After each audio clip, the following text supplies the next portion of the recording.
All right, good afternoon, Mass Care partners. Thank you so much for joining us for today's webinar about pediatric feeding and mass care. We are recording this webinar, so that recording has started. We will make that recording available to you. There is a link in the chat. Once we're all finished here, I'll download that and put that available online for you. If you'd like to see the slides, there's also some supplemental toolkit materials. You can feel free to check out that bit.ly link, and those materials are already posted there. If you have any access issues, you can feel free to contact me. I'm Christine Heiser with the Pennsylvania Department of Human Services, and I'd be happy to get you those materials in an alternate format that works with your IT restrictions. So we are really pleased to be hosting this webinar because we are hosting the National Mass Care Exercise coming up in May in Pennsylvania. So I'm super excited for that opportunity to put that on and to shed a little more light on this important topic that we don't focus on quite enough in mass care. So if you want to read more about mass care in Pennsylvania, we'd love for you to check out our website. That address is linked in the chat. It's www.dhs.pa.gov/masscare. And you can read all about our mass care task forces. There's a little blurb in there about the exercise. You can sign up to receive updates. So feel free to check that out at your leisure. So without further ado, I'm going to turn things over to Mike Prasad to give us an overview about what we'll be talking about today. So take it away, Mike. Great. Thanks, Christine. Give me 1 second. Okay. So thanks again, and welcome to the Pediatric Feeding Concerns for ESF6. This is a precursor exercise webinar, as Christine mentioned, for the Keystone 6 National Mass Care Exercise scheduled for 2024. So my name is Mike Prasad. I'm an emergency management consultant from Barton Dunant out of New Jersey. I want to bring to everyone's attention a specific component of mass care feeding, which is the feeding of infants and toddlers, those generally between 0 and 3 years of age. So I'm going to probably yammer on for about 40 minutes or so, but this will be interactive, and you'll have a chance to chime in along the way. So without further ado, let me switch over my presentation.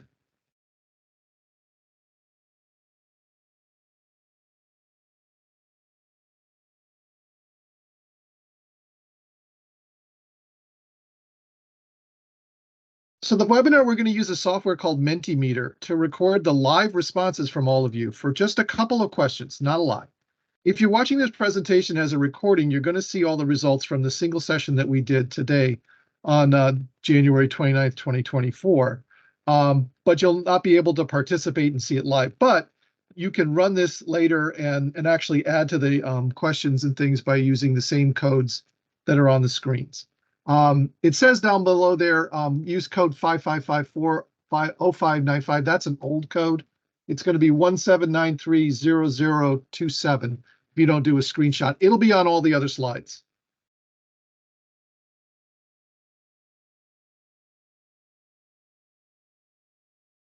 So let's start off with the first question.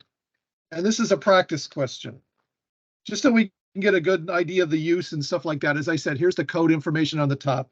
So it looks like people are figuring it out. So what's your favorite ice cream flavor?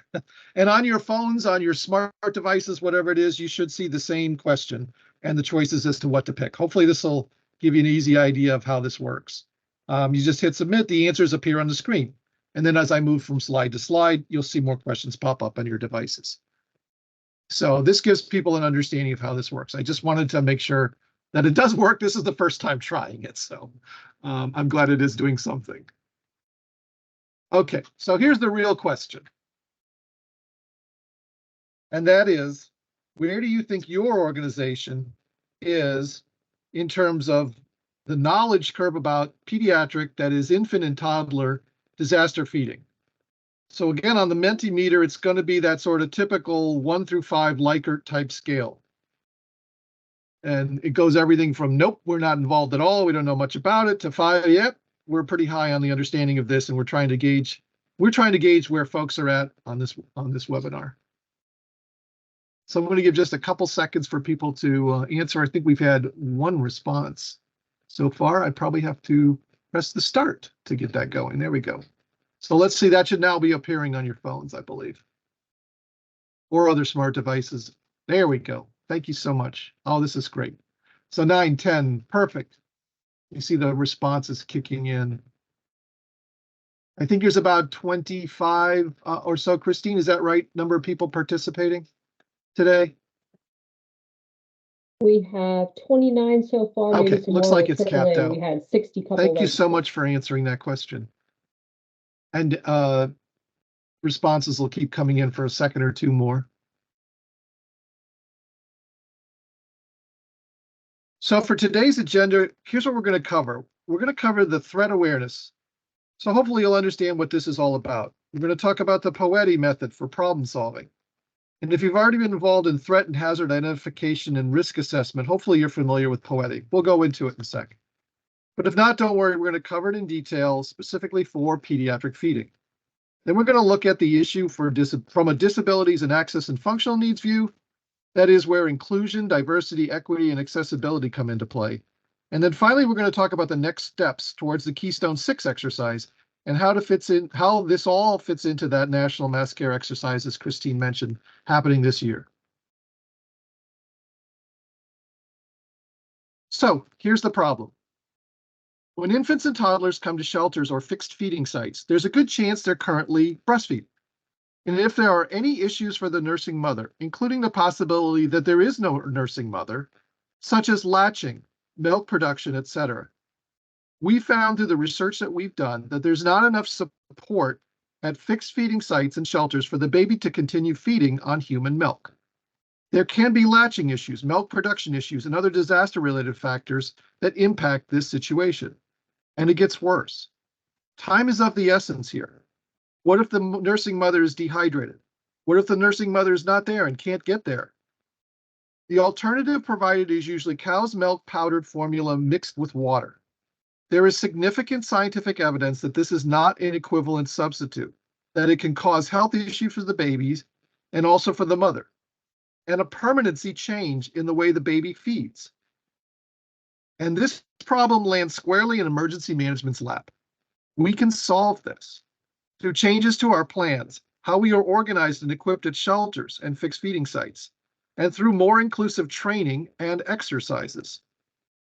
And by the way, this is more than just for the operations branch.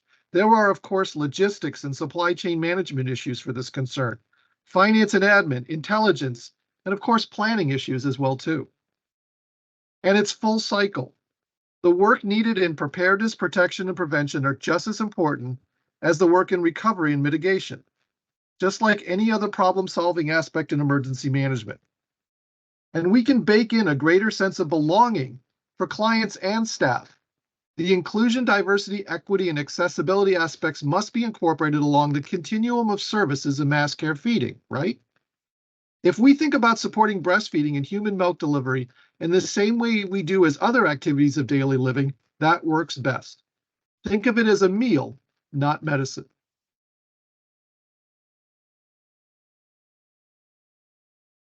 Okay, here's your next question. What do you have in your organizations or your jurisdictions pre-staged at your shelters, in the community, etc., to support infant and toddler feeding so that you can pick multiple choices here, by the way. And what we're interested in seeing is what you have pre-staged, meaning as whether or not it's a notice or a no-notice incident, or if you're establishing shelters as consequence management for an event that it doesn't matter.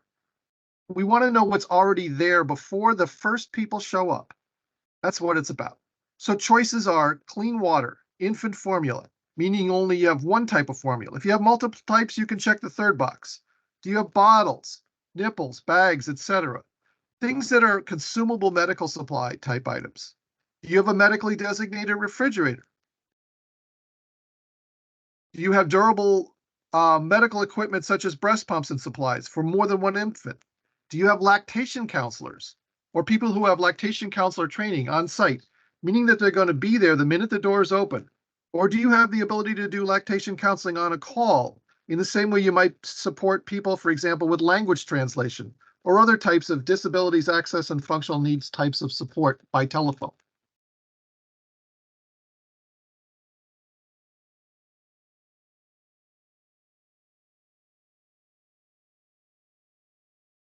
And similarly, here's some of the same questions about, and same answers and check boxes, etc., about what you might be able to get on the same day. This is assuming transportation's okay. There's no blockages or things like that. Same data is to be able to support infant and toddler feeding. So maybe you don't have it in the shelter now or ahead of the time that it's opening, but you have the ability to get it there same day.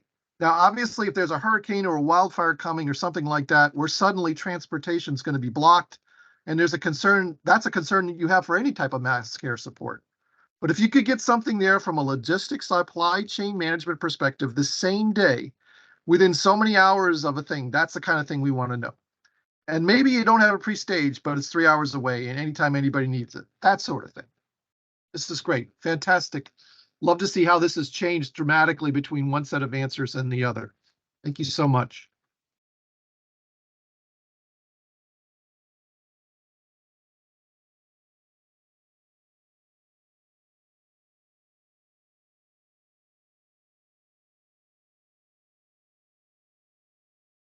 Let's look at threat awareness through a SWOT analysis. That's the typical strengths, opportunities, weaknesses, and threats. The typical process we do from your answers might be that there's, as from the strength side, might be there's a concern that there's nobody out there who can help solve this problem. But there's actually this strength in that that's the opposite. There's a whole community of network capable partners out there. And these are really low-tech solutions, by the way, we're covering. They're not susceptible to cyber attacks. What we have also found in our research on this problem is there's lots of subject matter experts, including emergency managers who've been nursing mothers themselves. There's a whole universe of non-governmental organizations who are not active in disaster, but maybe should be. Your jurisdiction needs to tap into these and build them into your plans as partners. The major weaknesses we have found so far is a lack of awareness on the part of government officials, including many emergency managers across the country. Unfortunately, that means a lack of planning in these SLTTs, the states, local jurisdictions, sovereign tribal nations, and territories. There's also a need for more federal support. Right now, there are some major disparities and differences between the different branches of the US federal government on this issue, and we need to right-size them. And while this problem is a threat itself, the possible solutions have threats within them as well. We can't have a one-size-fits-all solution that tends not to include everyone who needs support, especially socially vulnerable populations. The best course of action is to empower families to continue decisions they've made for their infants and toddler feeding through the disaster, and give them guidance and capabilities for alternatives if those primary methods are not working. The bottom line is that something else needs to be done now. The current state of replacing human milk with powder-based formula is not a reasonable accommodation.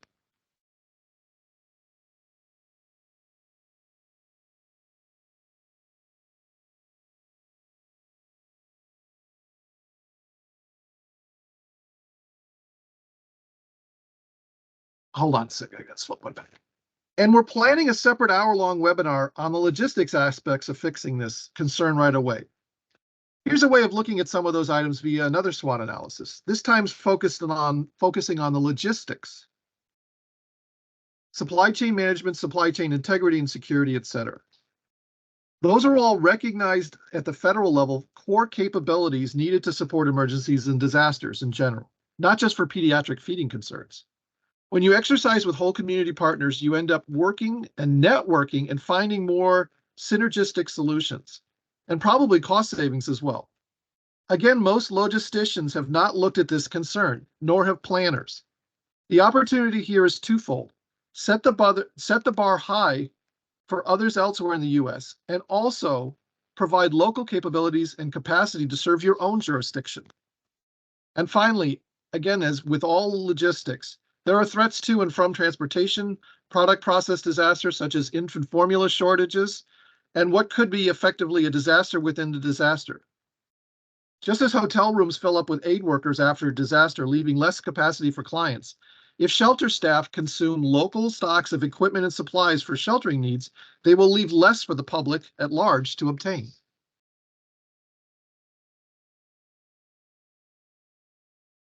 So here's the POEME process, specifically for mass care feeding concerns for pediatric clients.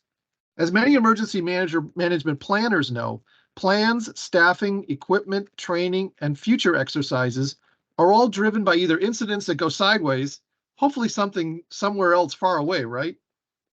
Or the results of exercise that do not have the evaluation results we want to see.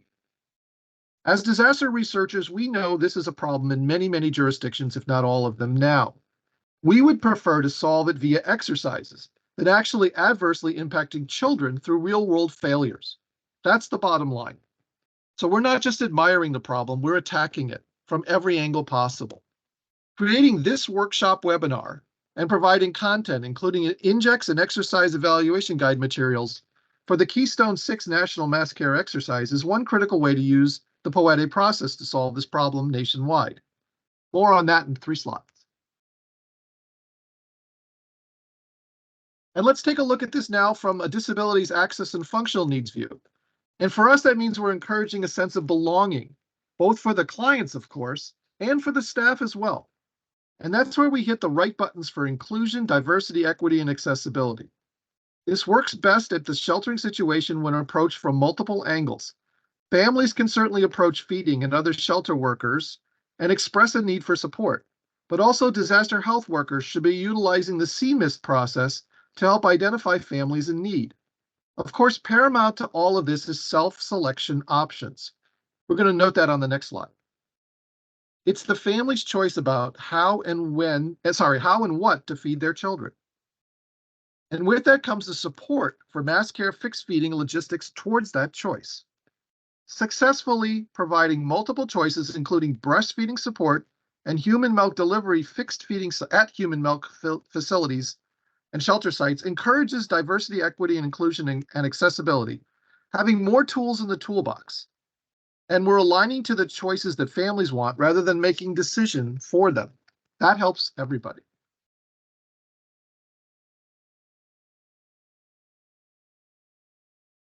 So we have a 3-part workshop series that we've recorded. One for the before work needed, the preparedness, protection, prevention timeframe before a disaster strikes. The during, when a shelter and/or fixed feeding site is ramped up and used in response. And then the after, for when recovery and mitigation phase work is needed, both to move families through recovery with the support they need and also to reset and enhance that community's own resources for the next disaster. You can find these recorded webinars at bartondunant.com. And we're working on getting them into the National Mass Care Strategies website as well. More on that in a few slides.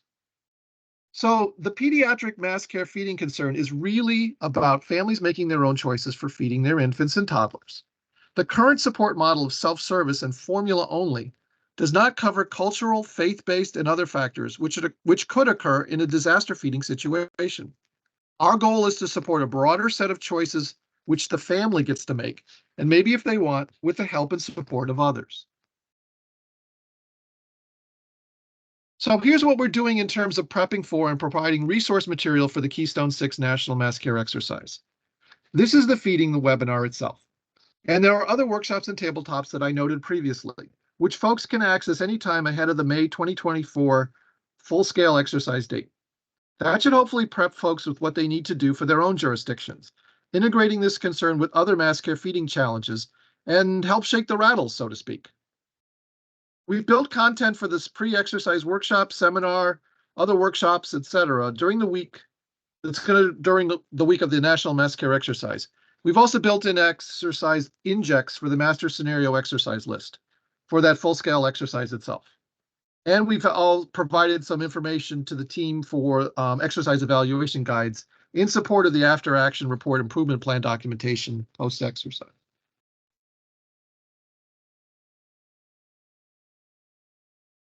So what you are now is part of a national movement for change that started by Jennifer Hope Russell. She's a PhD nursing student at the University of Tennessee and a registered nurse with lactation counseling as one of her specialties. Her dissertation work is in fact on this very need for enhanced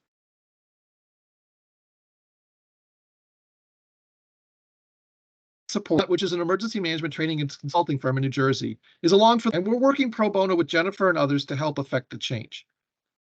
As I mentioned before, we're working at this at all angles possible. We strongly believe in the POETI process for change management and a great collaborative method for getting governmental and non-governmental organizations together to make positive differences for families impacted by disasters. If you'd like to join us in this endeavor, please drop your email in the chat or contact me directly at info@bartondunant.com. I'll put that into the chat when I'm done.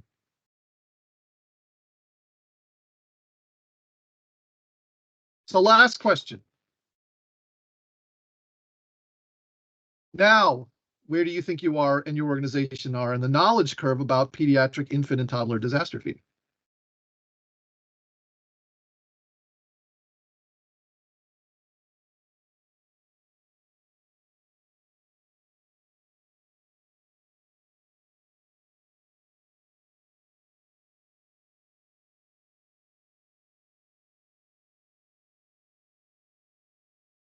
So a little bit of a bump up, it looks like, from what I can remember the answers to this question before I did my little presentation.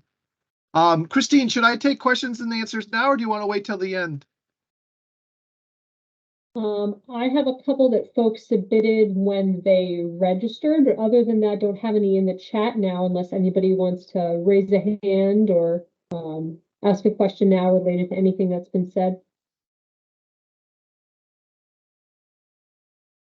Carry on, I say. You got a chat section, right? Yep. Okay.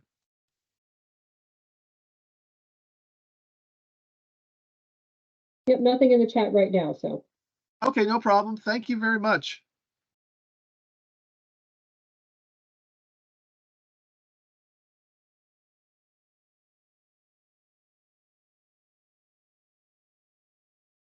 I'll turn it back over to you.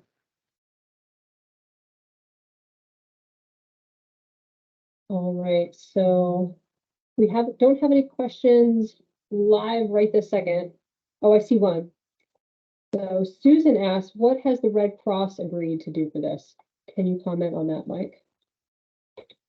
Oh, that is a really good question. And the answer is nothing yet. I am still working with them to figure out what the sort of next steps are. They have twofold responsibility. Obviously, they have a lot of sheltering across the country in terms of responsibility, but they are also the keeper of the keys for the National Mass Care Strategy website. I've been working with their national leadership on changing policies and procedures for both mass care feeding staff as well as the disaster health services staff there at National. I need to provide them some more evidence-based work, and the exercise and evaluation results from this exercise coming up will actually help towards that. As I mentioned in my presentation, I would prefer not to have infants and toddlers harmed as something I need to provide for evidence. But if I can show that an exercise was done by a state and as part of the exercise evaluation, it was noted that this was a missing gap, et cetera, I think that'll help. That's the way we normally do things in the POETI process, is we fix things that we find in exercises as well too. But hopefully that answers your question. So the short answer is I'm working on it, but the long answer is I don't have a solution yet. Susan asked a follow-up question. How many states use the Red Cross only for sheltering? I don't know. I don't know if you happen to know, Mike. I don't. I anecdotally know states that don't use it, states and territories, but I don't have a stats on that. That'd be a great question for the Red Cross. Michael Whitehead or Brad Kaiserman at national headquarters would be able to potentially answer that question.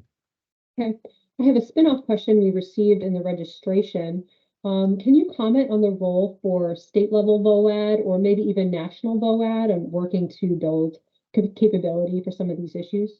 Oh, I think that would be great. At a state level VOAD, getting in partners who are new partners who are not necessarily disaster related. So, for example, La Leche League is a partner, an NGO partner, I should say, to states, typically in support of your children and families departments or other aspects, but not necessarily a emergency management partner.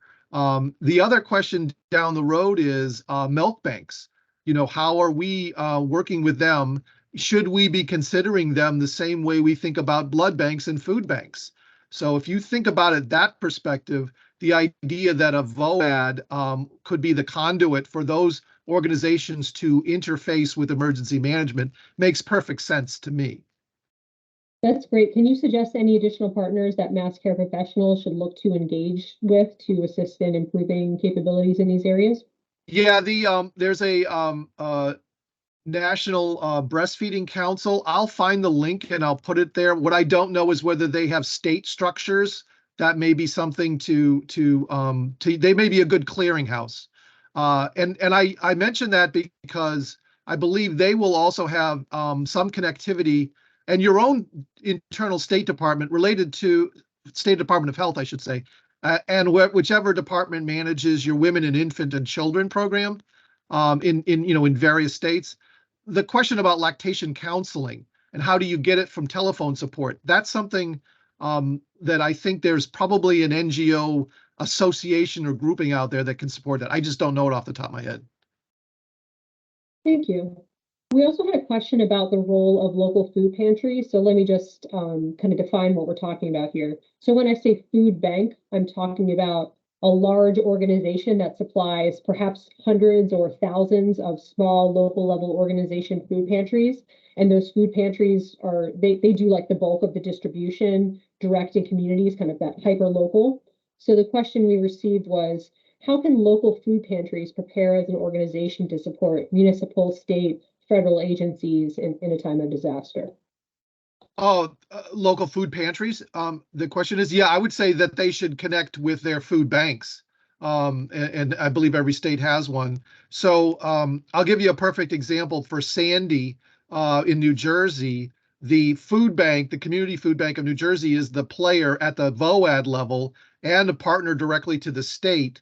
So when USDA surplus food, for example, gets kicked in under ESF 12, it goes through the state to the food bank, and then from the food bank, it's distributed to the public through the food pantries. So that's a kind of a way and flow that it works best. The same is true for when major donations come in. You know, Tyson Food wants to deliver trucks and trucks of chicken. A food pantry isn't going to be able to take those on, but a food bank will. So that has to be the coordinating entity usually that does that. So it coordinates. A food bank will be the one coordinating up and down the structure. Thank you. Hey, this is Matt Coder. I'm with Salvation Army EDS, but I came out of Feeding America's national office. That's your singular point of contact for disaster. They will route you to the appropriate food bank entity in that state. Some states have several, but they can route you the correct way. Thanks, Matt. Great announcement. That contact that folks don't already have, they aren't already connected with their food bank partners. And I'll add to Mike's comments. Additionally, at the state level anyway, we definitely count on those local level partners to share information about unmet needs in their communities. I mean, you can't assume if you're a partner serving those consumers at the local level, and it turns out that there's huge unmet needs caused by the disaster, we may or may not have visibility on those needs at the state level. So sharing that information, getting connected in, if there's a feeding task force, or again, sharing that information up through your, for example, in Pennsylvania, your Feeding Pennsylvania Food Bank, or through the Feeding Pennsylvania Disaster Contact, Eric Fritchie.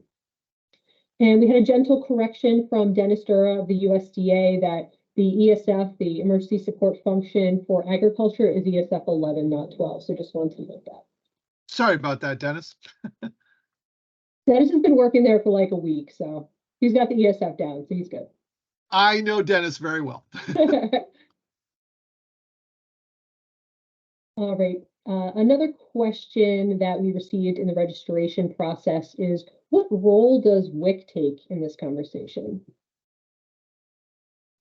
That's actually probably more of a question for you, Christine. In some ways, I think it's somewhat state dependent as to what they're doing, but I believe they may have a really good way of providing lactation counseling, for example, and may even have access to some of that durable medical equipment and consumable medical supplies.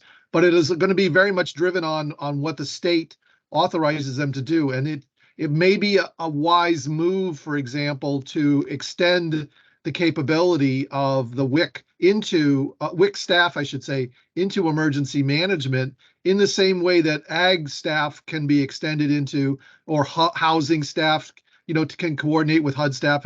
It's kind of like, do you have extra duties, and what kind of emergency powers are given?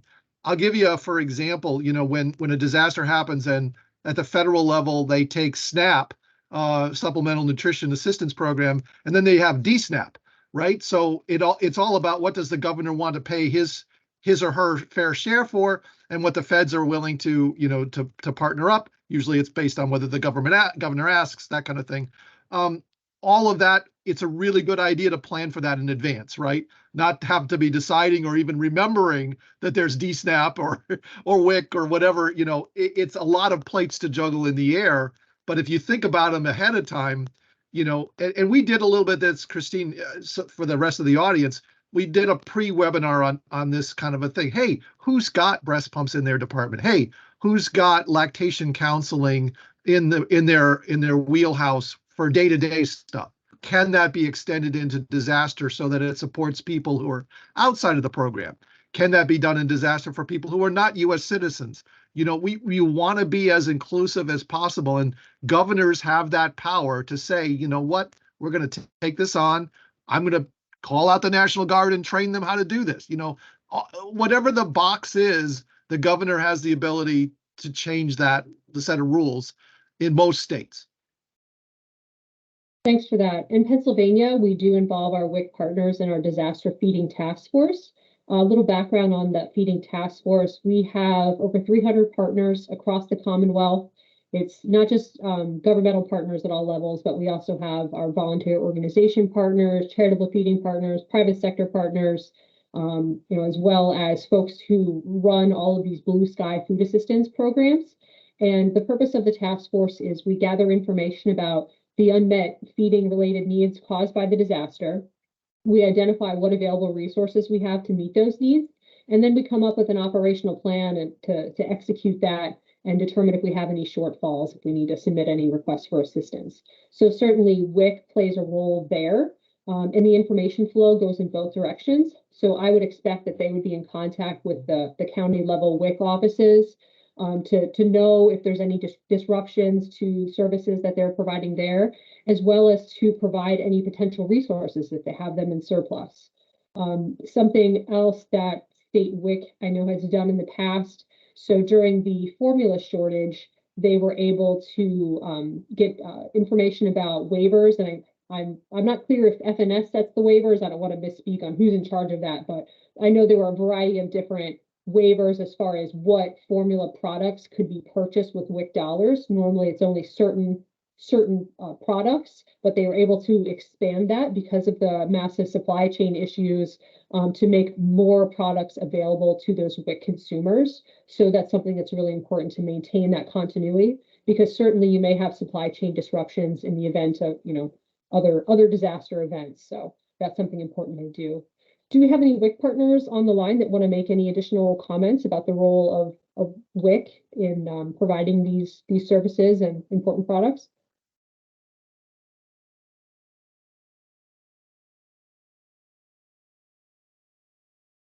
All right, no worries. Not going to throw anybody under the bus or put anybody on the spot, so that's fine. But definitely an important partner to bring into the fold for your planning, your response, recovery, the entire emergency management life cycle. So we had a couple of technical questions in the chat. So I guess some of these go back to like planning assumptions, Mike. So specifically, what requirements or planning assumptions would you recommend for cold storage for medical purposes, which like storing of, infant formula or, pumped breast milk, would be like medical cold storage. We're not throwing that, in the refrigerator with the leftovers. So what can you say about that?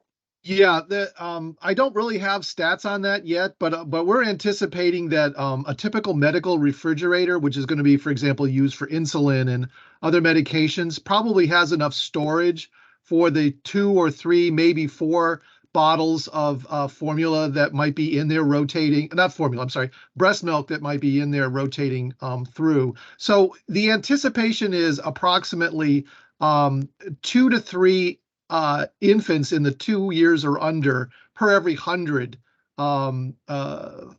children. Sorry, per every 100 population. So 2 to 3% is what you're basing our statistics on, and what that's bared out from is I just got some results from the Red Cross on their level 4, which is equivalent to a type 3/type 2 incident, undoubtedly most likely reaching the presidential declaration level, but that over the course of the last 3 years or so is averaging about 3% of people in the shelters that are under the age of 2. So that's kind of what I would use it for. So think of it too that you would need a 1 or 2 breast pumps per, and then 3 or 4 CMS, consumable medical supply kits. In other words, I believe, and again, I'm not the expert on how a breast pump works, but I believe that you can attach other disposable items to it so that it can be used by more than one person, more than one nursing mother can support, on a sanitary basis, and that actually brings up an interesting partner too.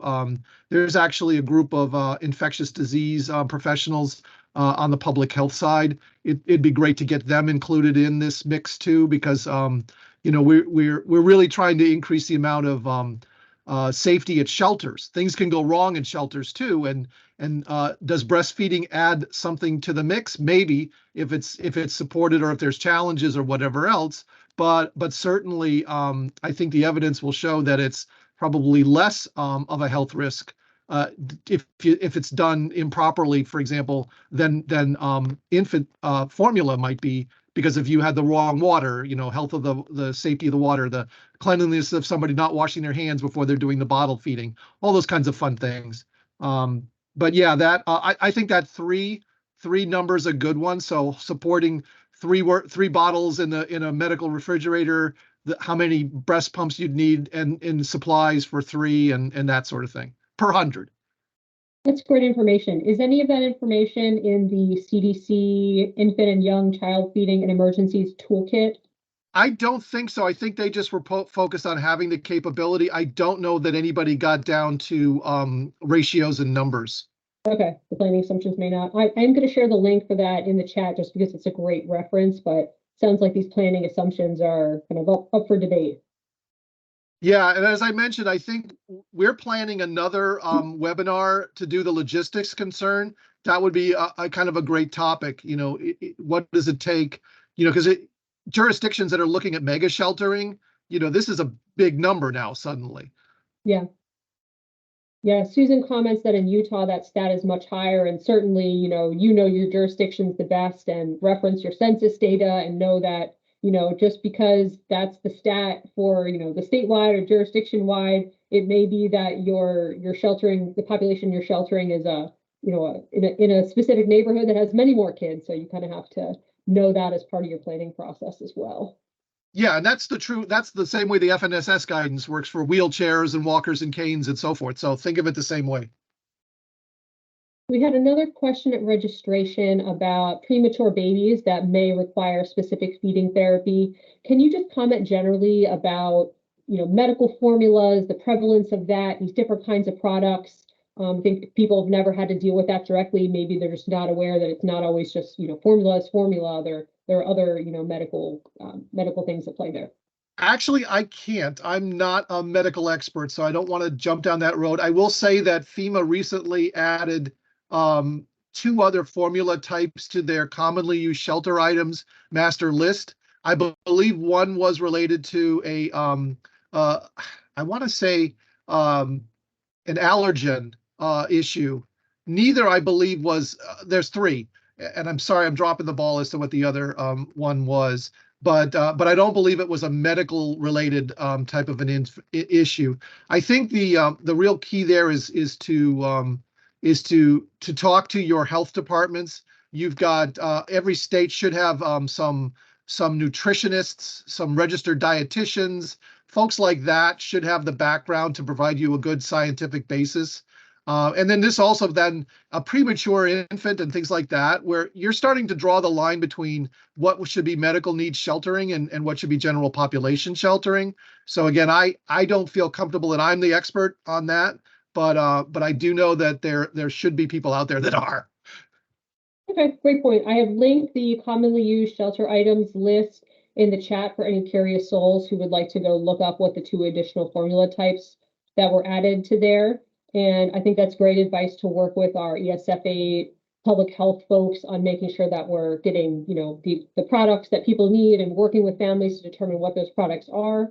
And I'll just add one comment that sometimes it's older children, that have special medical needs that require those specific types of products. So important to allow that self-determination and, ask the family what it is that they need and work with our health folks to get that sorted if it's something in particular. Let's see here.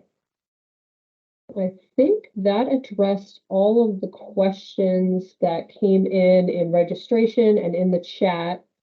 Were there any other questions that anyone wanted to bring up before the group? I do have a special guest speaker. I'm just going to make a few additional remarks here. Yeah, and while Michael's speaking, if you could re-enable my chat, I'll be able to take a look at those and then add the couple of items that I promised. Okay, yeah, you should have access. So when you're not sharing, sometimes it's easier to see there. Yeah, I don't know what's happening here, but it's been one of those days, and this whole series has been like this for me. Technology making our lives easier every day. Oh, yes. All right, I see Mike just came on screen. We have Mike squared today, so a real treat for everybody. 2 mics, double the fun, right? We mics are legion. We're everywhere. It's true. There's a lot of you. Anyway, I am pleased to introduce Mike Howells from the Pennsylvania Food Merchants Association. So I mentioned briefly the work of our feeding task force in Pennsylvania. We are lucky that we have a strong business emergency operations center in Pennsylvania. So shout out to Molly at the BEOC who connected us with PFMA and other private sector partners who've really just been able to provide a wealth of information and also access to their network within the industry. So I'll let Mike say a few words about what the association does, and if you want to talk briefly about some of that information you were able to provide to us during the formula shortage that sort of informed the work of the task force, so we knew what was going on. Please take it away. Sure. Thank you, Christine, and great job, other Mike. That was really interesting for someone who's by no means a subject matter expert on these things. That was very useful information. Again, my name is Mike Howells, and I work for the Pennsylvania Food Merchants Association. We're a statewide trade association representing businesses up and down the food supply chain operating here in PA. And I appreciate the opportunity to talk just a little bit about what we do and also on the role we played during the infant formula shortage from just a few years ago. And I would add, since we do appear to have folks from other states, I think in general, similar organizations, trade associations in other states, along with our national partners, generally based in DC, were heavily involved in this kind of work too during the shortage to one degree or another. So like I said, we represent businesses in the food supply chain here in Pennsylvania, and depending on your perspective, that starts or ends with food retailers like grocery stores, supermarkets, convenience stores, from your large multinational corporations to small independent retailers who may only have 1 or 2 locations.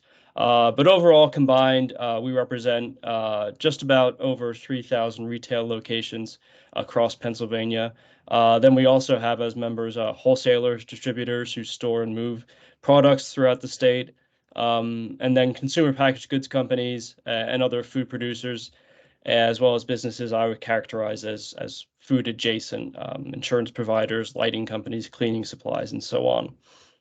We are based just outside Harrisburg, the state capital, and we advocate on issues at the state, federal, and local levels throughout Pennsylvania. If you set foot in a grocery store, you'll have a sense of how many sectors this industry is truly involved in. Start outside, you have fuel sales, EV charging. Inside, you'll have pharmacy, meat and poultry, dairy, perhaps alcohol, tobacco sales, organics, and then, of course, SNAP and WIC, on top of more general business issues like labor and HR. We also deal with emergent issues like pandemics and mass recalls. And so let's talk a little bit about infant formula. Many, I would say, the vast bulk of our retail members do sell infant formula, and a lot do so as WIC authorized retailers. And likewise, many of our members at the distribution level and the wholesale level are involved in moving this kind of product around from warehouses to retail locations as well. So cast your mind back a few years. It's something of a cliche, but there really were a handful of converging issues in place in 2021 that really made it a perfect storm for a bad formula shortage of the kind that we saw. First, you'll remember we had lingering supply chain issues globally left over from the pandemic, labor shortages, bottlenecks at ports and other shipping hubs, raw material limitations that still cause problems for all sorts of products. And then specifically to infant formula, there were in place strict regulations surrounding imported formula that made substitution very difficult under normal circumstances. And then the U.S. formula market, as I'm sure you are aware, in general has not had a great deal of resiliency with a limited number of producers and not a lot of redundancy in place. And as Mike and Christine kind of alluded to, the thing about formula as compared to maybe some other products out there is often it's the only kind of food that infants can eat, especially specialty formula. If your child happens to need a special kind of formula, there may literally not be alternatives out there for them. So when Abbott was obliged to issue its massive recall in February 2022, again, to use another tired to cliche, a lot of dominoes began to topple. You'll remember that recall itself was prompted by potential bacterial contamination linked to infant deaths, and Abbott's major manufacturing plant in Sturgis, Michigan, had a total closure. It shut down, and what parents saw in pretty short order was a shortage of formula hitting store shelves. And PFMA's role in situations like this chiefly involves serving as an intermediary between our member businesses and government agencies, working with both sides to collect and share information, relaying requests and suggestions, and basically ensuring lines of communication are open at a time when information sharing is most critical. We actually also served as the voice of the industry, particularly when smaller members who may not have their own marketing or PR departments started getting calls from press outlets and really didn't have a lot to go on in terms of comments or updates. So we were able to handle that as well for some of our members. But beginning in February, we began working with the state WIC office and other state agencies, as well as our national partners and national agencies to share information on stock levels, areas of need, supply opportunities. We saw a lot of new domestic sources as well as approved imports. I'll say euphemistically, this was a very fluid situation for everyone involved, and Christine knows we were often called on to pivot very, very quickly when we were learning about new shipments being. I mean, there were airlifts coming in, you'll remember, and we had to turn those around, find people who could take them, who needed them. At the same time, we also had WIC substitutes being approved and things like that we had to get information out to our members who needed those supplies.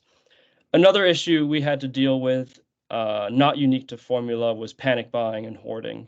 And whenever there's a shortage of anything and the media begins to report on it, we do see reports of runs on store shelves as people scramble to get what they think they need, or in some unfortunate cases, what they think they can resell on third-party marketplaces. So part of our messaging to the media was to remind people not to take more than they need and also to refrain from buying formula on the secondary market. Obviously, there were uncertainties in those situations over storage conditions, expiration dates, possible tampering. And I think really we all understand it's one thing when it's paper towels, but when we're talking about infant formula, it's an entirely different situation. And our members having to manage stock levels and potentially limit purchases was a really challenging thing, especially adding in the WIC component that was there as well. WIC purchases account for more than half of the formula sold in the U.S., and the difficulty there was even more significant for our members who were involved in that.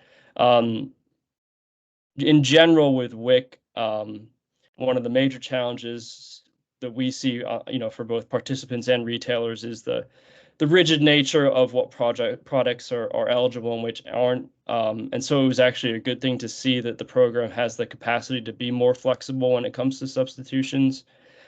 We think it's more possible for WIC to be more resilient, particularly during shortages or other emergency situations.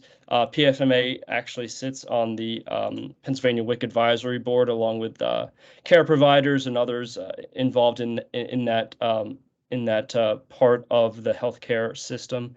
So we are working hard to kind of help bring some of our perspective to the situation, see if we can get some changes made, utilize some of the lessons learned from the shortage to make the program better for everyone. And we give credit to the FDA for moving pretty quickly on adding flexibility to the formula market. At its height, I'd say we were getting multiple emails a week with news of newly approved imported SKUs or warnings about unapproved sources and guidance on things like homemade or diluted formula. So sort of returned to the timeline, that's the Sturgis plant came back online in June of that year, promptly flooded and shut down again, and then came back online again in August of 2022. And since that time, we have seen a steady smoothing of supply and demand. And as I mentioned, the lessons we've taken on board specifically regarding formula, really the importance of resilience and redundancy in the supply chain. As it pertains to WIC, the need for more flexibility when it comes to substitutions, particularly during shortages and other emergencies, and really during public health emergencies, driving home the importance of keeping those lines of communications open between the public, the government, and the private sector. And I guess just to finish up really quickly on that last point, I would say I think we're extremely proud of the work we were able to do in Pennsylvania, the feeding task force, the work with Christine and the other state agencies. There's always room for improvement, but I think we did a pretty good job under the circumstances. So as far as it goes, as far as I'm able to answer any questions, happy to do that, Christine. Thanks. Thank you so much, Mike, for that thorough overview. I think it's safe to say that the industry, just like emergency management, has lived 1,000 lives from 2020 to present. So if we can pivot one more time, we just might lose it, right? But I have to applaud how you work with governmental partners. It truly is a model for whole community engagement. Without you and your network of industry partners, we got 0% intel, I think. So appreciate the overview. Any questions or comments for Mike?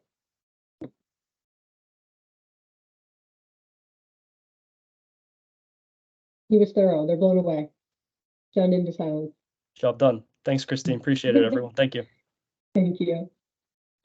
Does anyone have any other general comments they want to share, or best practices, partners you're engaging in your home jurisdictions?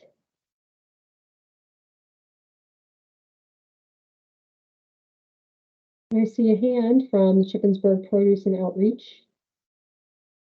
Hi, good afternoon, Christine. My name is Chris Connor. I work at Shippensburg Produce and Outreach in Shippensburg, Pennsylvania, and we're looking forward to any opportunity to assist or learn or participate, help exercise with Keystone 6. I had a question about your disaster feeding task force. Where could we learn more information about that so we could get involved with it? Thank you. Yeah, thank you. Absolutely. And I will be in touch. I received your email about getting involved with the exercise, so definitely we'll be in touch about that. And if you want to learn more about mass care in Pennsylvania and get involved on the feeding task force or one of our other mass care task forces, you can check out our website.